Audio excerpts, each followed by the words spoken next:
everyone. My name is Neil Levesque. I'm the director here at the New Hampshire Institute of Politics at St. Anselm College, where history is made every single day, today being, of course, no exception. Next Tuesday, by the way, Secretary of HUD, Ben Carson, will be here as well, so we want to see you back for that big event. I just want to recognize, we have a lot of notable people here today, but I want to recognize two people. Our new president, Dr. Joe Favazza, is here. I can't see with all the lights, but he's right here in the back. New president of St. Anselm College. And I'd also recognize my great friend Steve Stepanek, the chairman of the Republican Party. These events are made possible by our wonderful sponsors. Their banners are around the room, so please note them. We're very appreciative of what they do so that we continue to do this. Our partner with Politics and Eggs is the New England Council. It's a great partnership continuing on, obviously a little bit busy lately. And its chairman and CEO, Jim Brett, is here, and I'd like to introduce him for the purposes of an introduction. Jim Brett.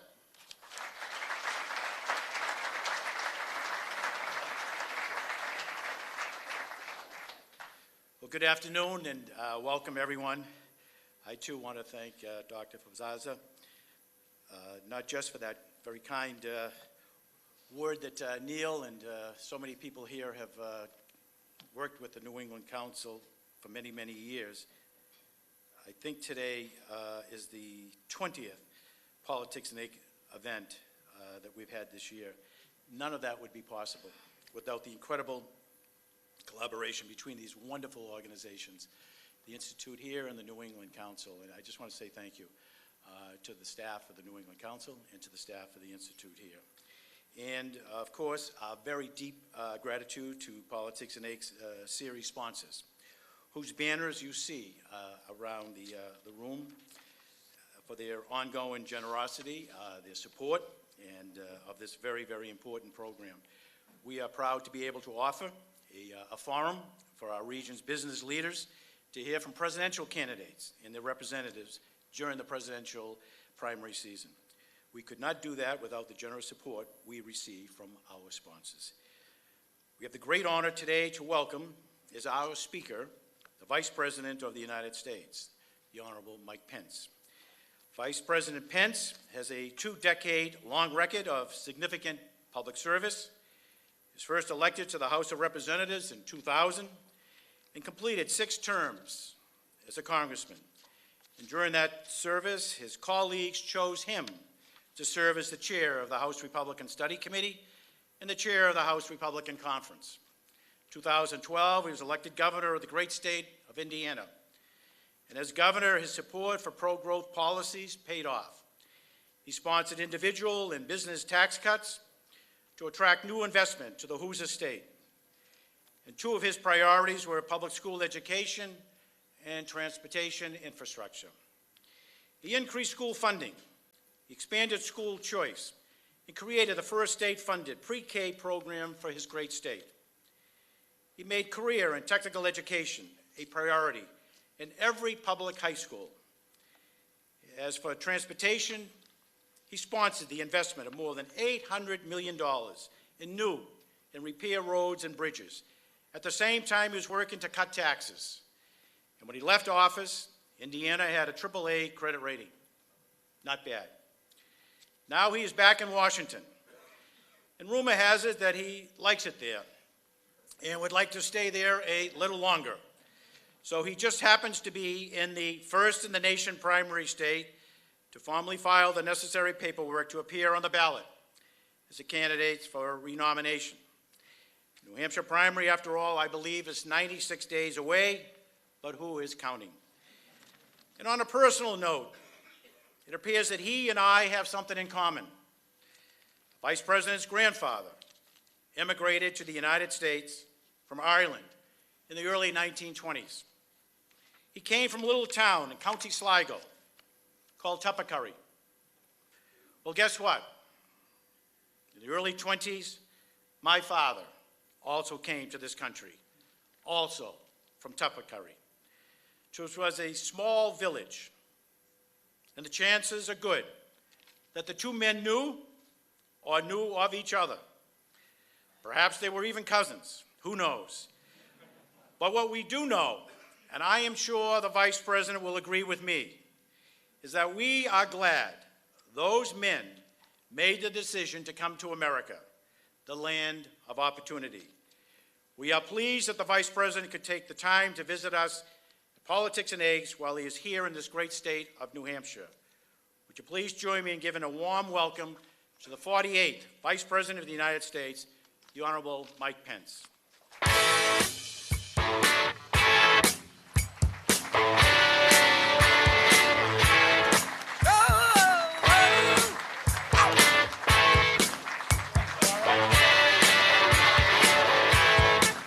There she stood in the street, smiling from her head to her feet. I said, hey, what is this now, baby, me? Well, thank you all for that warm welcome, and hello, New Hampshire. Hello. It is great to be back in the Granite State.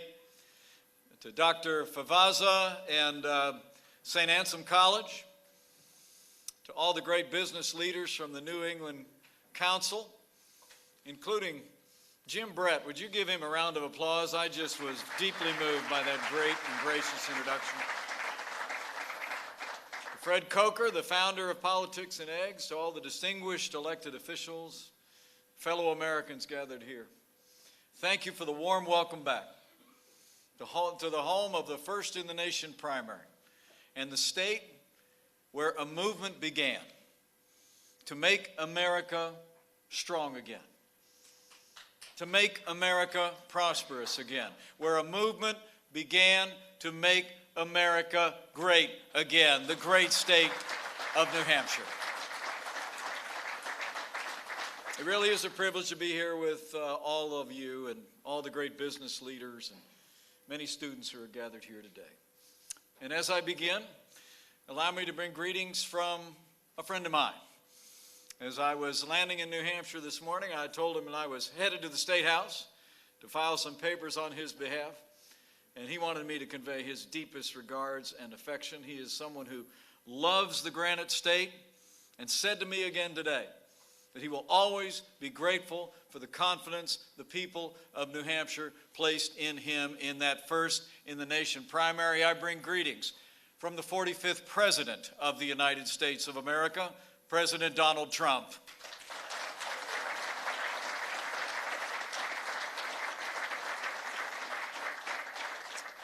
The President gave me the privilege today, as Vice Presidents have done before, to travel to New Hampshire to file his declaration of candidacy. And it was my honor, just a few short hours ago, to place the name of President Donald Trump on the ballot for the New Hampshire Republican presidential primary scheduled for February 11th, 2020.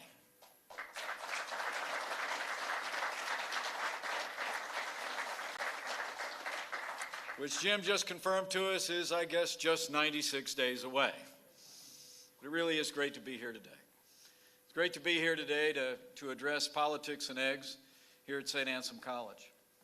And really to take a moment to make the case to the people of New Hampshire and the people of America that just as New Hampshire knew in that Republican primary nearly 4 years ago, we now once again need New Hampshire and America to say yes to 4 more years of President Donald Trump in the White House.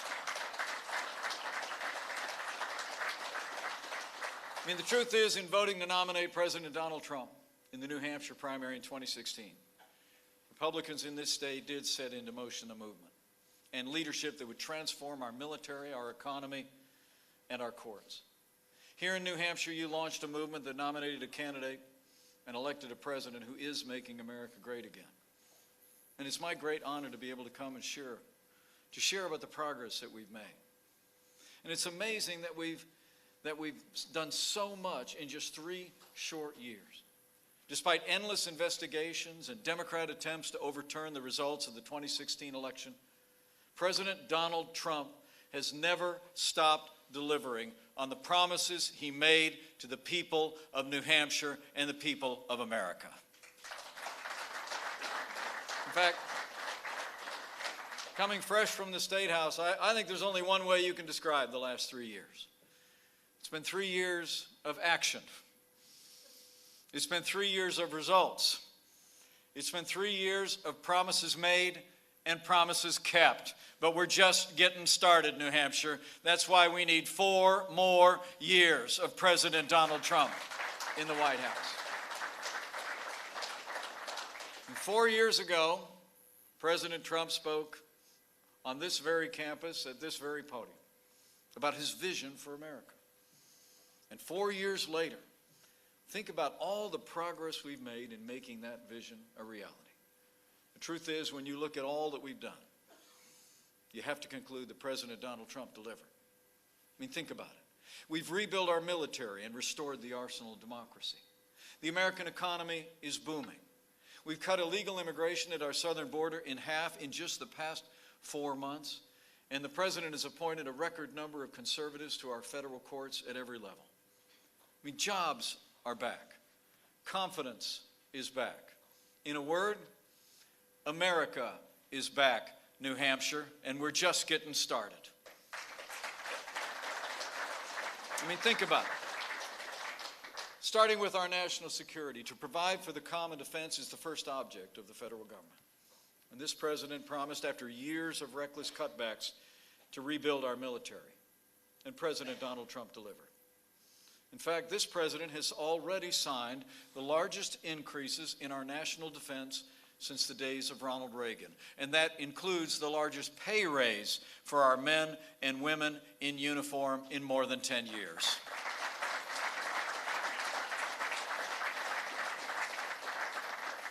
I have to tell you, as the proud father of a United States Marine, and very soon the father-in-law of a United States Navy aviator, I couldn't be more proud to serve alongside a president who cares so deeply about the men and women of our armed forces and their families. I mean, the truth is, thanks to this president's leadership and strong support in the Congress, we're once again giving our soldiers, sailors, airmen, Marines, and Coast Guard the resources, the equipment, and the support that they need to accomplish their mission and defend this nation.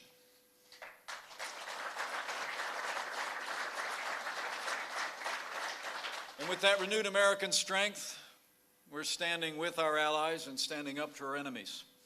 As I stand before you today, I'm proud to report that our NATO allies are contributing more to our common defense than ever before. And we've taken the fight to radical Islamic terrorists on our terms, on their soil. In March of this year, at the direction of the Commander-in-Chief, the Armed Forces of the United States captured every last inch of the ISIS caliphate in Syria and Iraq.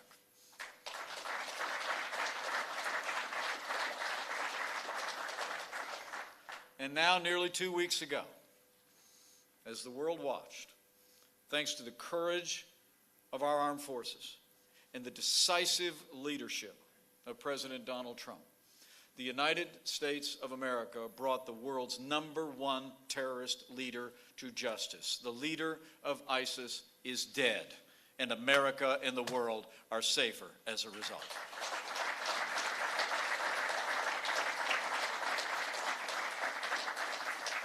I have to tell you, for all of my experiences in public service, sitting next to the president in the Situation Room, watching in real time as U.S. Special Forces descended on that compound in Idlib province in northern Syria, was deeply inspiring. Men and women, I'll tell you, we have the finest military in the history of the world, and they proved it one more time in that operation. Incredible. So we've strengthened our national security. We've restored America's standing in the world. In so many ways, America is standing tall again. We're putting America first again. But closer to home, as a candidate, our president also told the people of New Hampshire 4 years ago that we could revive the American economy. After, over the last administration, for 8 years, the most powerful economy in the world had grown by less than 2% on average. President Donald Trump said we could do better, and President Donald Trump delivered. The president went right to work right after our inauguration to cut taxes for working families and businesses across the board. And before our first year was out, President Donald Trump signed the largest tax cuts and tax reform in American history. The president's also someone who made a lifetime and grew up in a family business like so many of you in this room, and he understood that it's not just taxes, it's red tape. And I'm proud to report, already in 3 short years, President Donald Trump has signed more bills repealing federal red tape than any president in American history.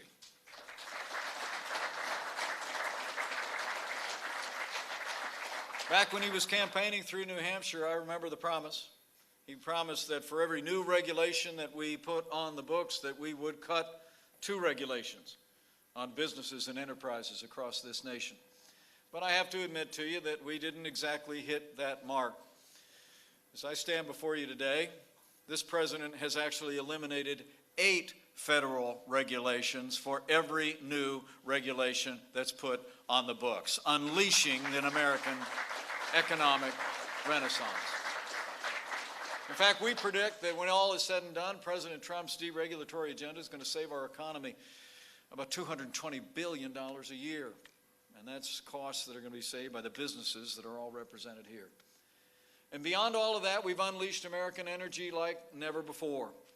I'm proud to report to you, today the United States of America is the largest producer of oil and natural gas in the world. And next year, for the first time in 70 years, America will be a net exporter of energy to the world. We're on the road to energy independence. And we're not just exporting energy. This president has been working from the early days of this administration to open up markets around the world. We've opened European markets to more American farm products. We renegotiated our trade agreement with South Korea. We reached 2 new agreements with Japan. And President Trump has put China on notice that the era of economic surrender is over. And negotiations are ongoing, but I promise you, in our negotiations with China, this president will always put American jobs, American agriculture, and America first.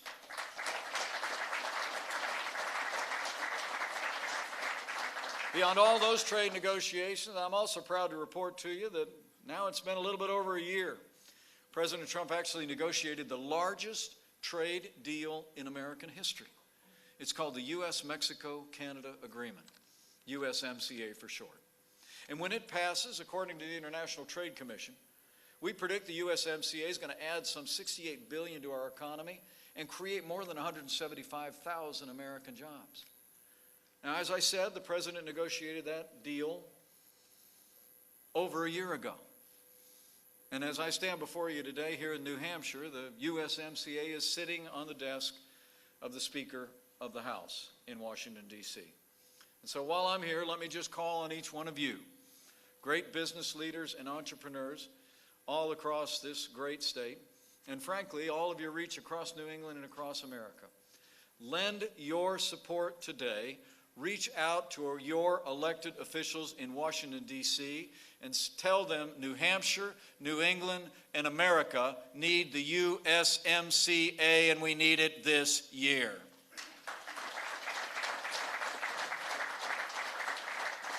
So it's been about cutting taxes. It's been about rolling back regulation, unleashing American energy, and negotiating more free and fair trade.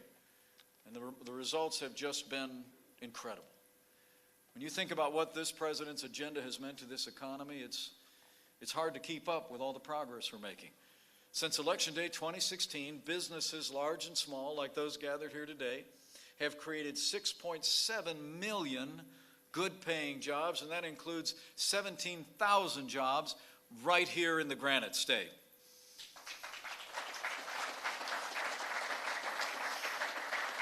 I don't have to tell you the stock market is breaking records left and right. In fact, earlier this week, all 3 of the stock market indexes set a record in a single day, making a difference in the lives of working families.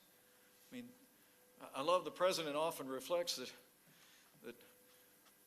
he had a fellow walk up to him and thank him for what was happening on the stock market, and he said, Mr. President, all that you're doing for this economy, you make my wife think that I'm a financial genius because their 401k is rising. This is real security for Americans, for American pensioners. Everyone is benefiting by the growth. It's amazing. In just 3 short years since Election Day 2016, the Dow Jones Industrial Average is up by 9,000 points. And the Dow increased by more points in the last 3 years than it did in the previous 7. More Americans are benefiting from this economy because as I stand before you today, there are more Americans working today than ever before in the history of this country. In fact, now, for more than a year and a half, and these college kids will be excited to hear it at St. Anselm College, is there's actually more job openings in America today than there are Americans looking for work. You know, the American people know it. I'll never forget, Karen and I slipped away for a long day-and-a-half vacation the other day. We were sitting on the beach down at Sanibel Island, one of our favorite spots down in Florida. And these 2 big boys came walking by wearing Budweiser shirts. And we had our ball caps on, and we were sitting there in sunglasses. And this one fella stops, he looks at me, and he said, "You're Pence, aren't you?" And I said, "Yes, sir, I am." And he said, "Well, I just have to say hello to you." And he said, and can you give the president a message for me? I said, "You bet." He said, "You tell the president to keep doing what he's doing because I made twice as much money last year as I made the year before." And his friend next to him was nodding just the same. And I said, "You know what? I'm going to tell the president exactly what you said." And he smiled and he took 2 steps away and he turned back and looked at me and he said, "And I don't know what you do, but keep doing what you're doing too."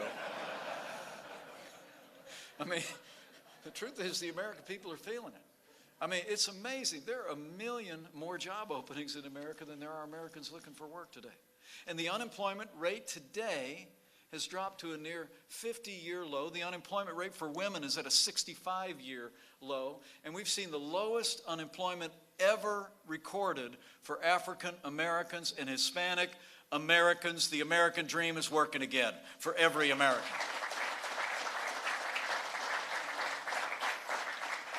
I mean, it's incredible. I mean, and as I said, people feel it. I mean, it's working all across this country. The unemployment rate is below 5% in 48 states. It's below 4% in 35 states. Here in New Hampshire, it's even lower.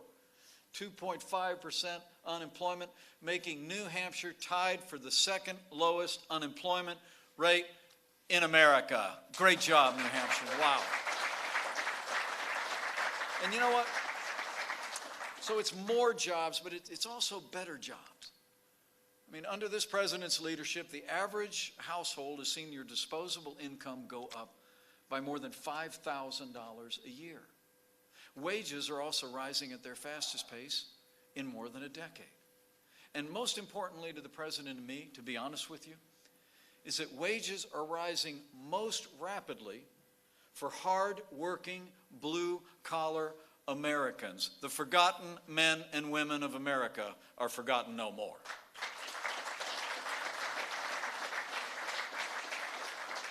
I mean, thanks to the president's agenda, thanks to the confidence that Republicans placed in that candidate who filed just about 4 years ago this week, America's prospering like never before. But this president also knows that the foundation of our prosperity is security. And I want to assure you here in New Hampshire, that from the first day of this administration, this president and our entire team have been working to keep our communities and our country safe.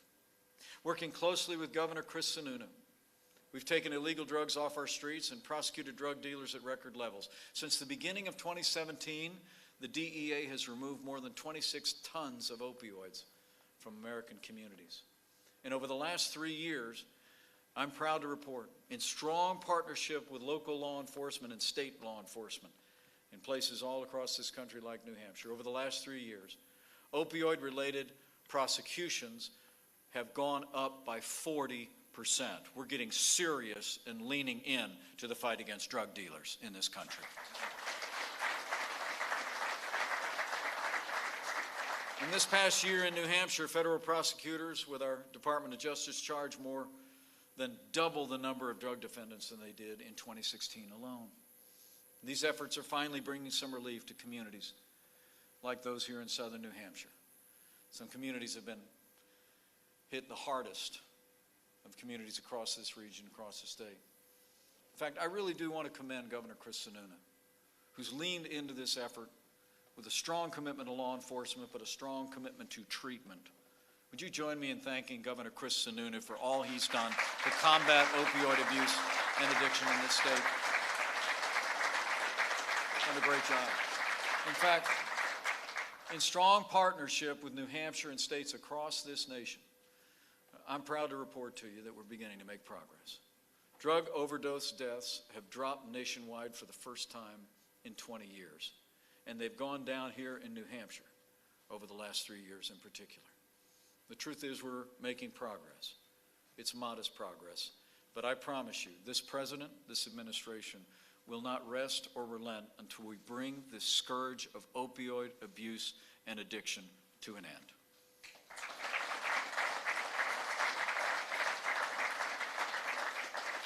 So we're standing up for our national security, keeping communities safe, growing the American economy. It's all been what's happened over the last 3 years since that primary election day when Republicans in New Hampshire saw a leader who could make this country great again. But lastly, as we celebrated in the East Room of the White House yesterday, I know that here in the live free or die state, I know how grateful you all are that this president kept his word. And as I stand before you today, has appointed more than 150 conservative judges to our federal courts at every level, including Justice Neil Gorsuch and Justice Brett Kavanaugh. It was remarkable. We met yesterday at the White House with Republican members of the Senate Judiciary Committee, and they reflected on how, as a candidate, our president took the unprecedented step of literally publishing a list of people that he would draw from, men and women who believed in applying the Constitution from an originalist basis, who believed in interpreting laws as written and not legislating from the bench. And I can tell you, having had the privilege to interview all the finalists for those last 2 Supreme Court nominations, having met many of the men and women who have been confirmed to our courts, this is an entire generation of judges added to our federal courts at every level who will support all the God-given liberties enshrined in our Constitution, like the freedom of religion, the freedom of speech, and the Second Amendment right to keep and bear arms.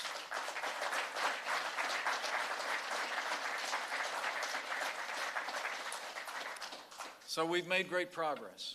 We've made great progress in this country for security, for our economy, for our highest and cherished ideals. But let me also say, I couldn't be more proud to serve as vice president to the most pro-life president in American history. And under this president, this party, and this movement will always stand for the right to life. So in just 3 years, America and New Hampshire are winning again. And under President Donald Trump, we're going to keep on winning. We've made America great again, but to keep America great, we've got work to do. And that's why he gave me the great privilege today to add his name to the ballot here in this first in the nation primary state. I mean, the truth is, New Hampshire and America very soon will have a choice to make. We are now in the election year. It's going to be a choice of whether or not we stay on the path that's created unprecedented prosperity and security across this country, or whether we're going to take a hard left turn that the people of New Hampshire, I know, are hearing a lot about from all those people running for the other party's nomination. I mean, America is stronger than ever before. We're more prosperous than ever before. But the truth is, all that progress could be lost in one bad day in November a year from now. I mean, if the policies advocated by Democrats running for president take hold in the White House, we'll go back to deep cuts in our military, We'll go back to policies that would wreck the economy and take us back to what they used to call in the last administration the new normal of weak economic growth. I mean, think about it. Where this president cut taxes, they're, every single one of them, talking about raising taxes. Where we've rolled back red tape, they are committed to piling it on. More command and control coming out of Washington, D.C. for businesses large and small. Where we've unleashed American energy and innovation, they'll rein it back in. I mean, and lastly, it's remarkable to see leading candidates for the highest office in the land, in the Democratic Party today, that are advocating ideas like abolishing private health insurance, legalizing illegal immigration. I mean, it's extraordinary to think how far left the other party has gone. You know, I watched that last Democrat debate. It's kind of my job. I have to watch. I figure there's a vice presidential nominee in there somewhere, right? But I got to tell you, they were all standing so far on the left, I thought that stage was going to tip over. I really did. I mean, if you ran up all the numbers of all the things that they're talking about, every budget-busting proposal that they want to offer, from Medicare for all to the Green New Deal, it would actually cost the average American household $70,000 a year. The people of New Hampshire know. They actually know that we can do better. Here in the Live Free or Die state, it's about freedom. It's about opening up opportunities. I mean, here as you stand with a border with Canada, and I was told that even though New Hampshire exports more than $1 billion worth of goods and services to our neighbors to the north and the south, not one Democrat running for president today is supporting the USMCA. I mean, literally on one issue after another, the Democrats running for president want to take us back in the direction of a weaker national defense, of a weaker American economy, let alone walking away from the timeless ideals and values that make this country great and make our families strong. In fact, I think what's most remarkable to me, finally, is that leading candidates in the Democratic Party for President of the United States openly advocate an economic system that has impoverished millions and robbed the liberties of generations in the last century.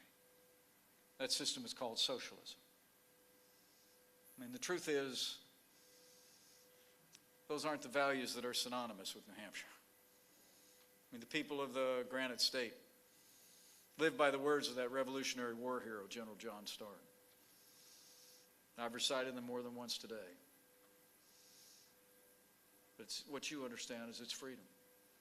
I mean, the people of New Hampshire know better than most from your rich and meaningful history in this state that it was freedom, not socialism, that gave us the most prosperous and powerful nation in the history of the world. It was freedom. It was freedom, not socialism, that ended slavery, won 2 world wars, and has America today standing as a beacon of hope for all the world. You know, I believe that the moment that America becomes a socialist country is the moment that America ceases to be America. And so I believe it's incumbent on all of us, maybe especially you here in this first in the nation primary state, to say with one voice, as President Trump said in his State of the Union address, America will never be a socialist country.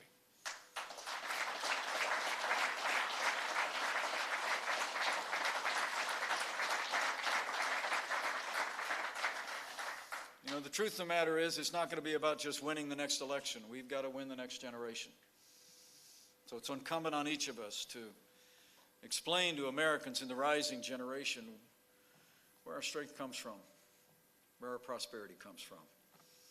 And New Hampshire has always been a beacon of those American ideals and values.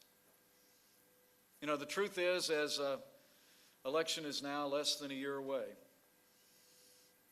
people always say that it's the most important election of our lifetime, but I think it's especially true this time. I mean, the stakes have never been higher.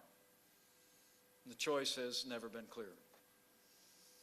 By re-electing President Donald Trump, we'll be able to build on the momentum that's made America great again, strengthening our military, securing our borders, prospering our economy through economic freedom, and strengthening again the foundations of the constitutional liberties that Americans have defended throughout our long and storied history.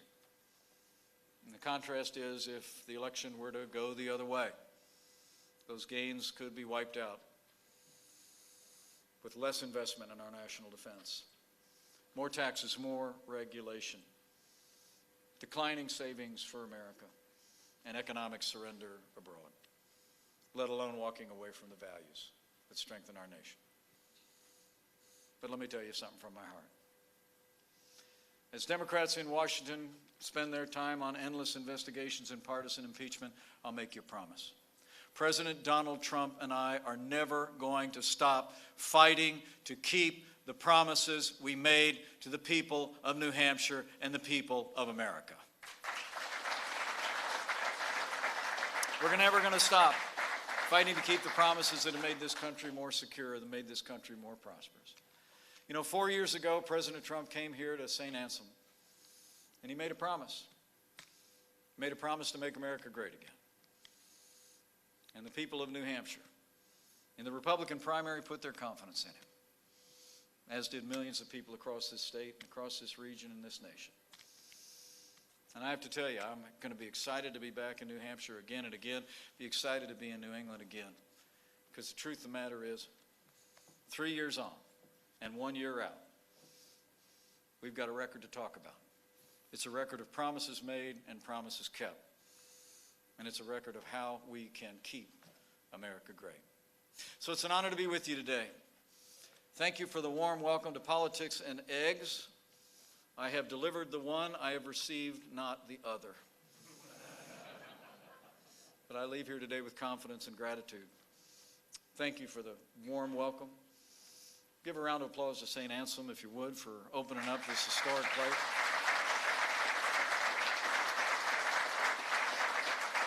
And I leave here today fresh from the privilege of having placed the name of my friend and our president on the ballot in the Republican primary here. An incredible privilege for me. It truly was. I leave here today encouraged and confident that with your continued support all across the Granite State, with President Donald Trump in the White House for 4 more years, with allies who share our ideals and values elected at every level, we're going to keep New Hampshire growing again. We're going to keep America winning. We're going to make America stronger than ever before. And with 4 more years for President Donald Trump in the White House, and with God's help, the best is yet to come for New Hampshire and America. Thank you very much. God bless you, God bless New Hampshire, and God bless America.